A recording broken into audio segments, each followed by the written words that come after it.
আমাদের পাটুল টেস্ট হবে। কাজুদা কেমন আছো? কোথায় গিয়েছিলে? ট্রেন থেকে নামলে? এই তো কাটোয়াতে একটা ব্রাঞ্চ খুলেছিল তো, না উদ্বোধন করতে গেছিলাম। কাটোয়াতে ব্রাঞ্চ খুলেছো তুমি? হ্যাঁ, আর পাটুলিতে কি করবে? পাটুলিতে একটা দোকানে প্রমোশন করতে চাইছিলাম।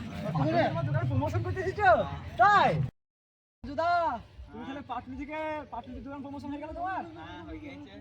হয়ে গেছে? তাহলে এখন বাড়ি যাবে তো? হ্যাঁ, বাড়ি আর শুনছি নাকি তুমি শিয়ালদায় খুব বস্ত্র বিতরণ করেছো, তোমার হ্যাঁ, করেছি। নাম হ্যাঁ, টার্গেট নিচ্ছ? নেক্সট টার্গেট কে? DJ Arun. Next open target challenge, open challenge DJ অরুণকে। কি বলছো ডিজে অরুণের জন্য? নেক্সট টার্গেট দিচ্ছে ডিজে অরুণকে। ঠিক আছে। ডিজে অরুণ দা, তোমাকে নেক্সট টার্গেট দিল আমার কাজু ভাই। তুমি পারলে কাজু ভাইয়ের চ্যালেঞ্জ তুমি অ্যাকসেপ্ট করে দেখাও। আর এইটা সব লাইক কমেন্ট শেয়ার করে দেবে যেন ডিজে অরুণের কাছে পৌঁছে যায়, ঠিক আছে? আর কাজুদা, তোমাদের আর কি কিছু বলতে চাই তো কাজুদার মুখ থেকে শুনে নাও। কাজুদার লোক দরকার, কাজুদার ম্যানেজার দরকার। তো ম্যানেজার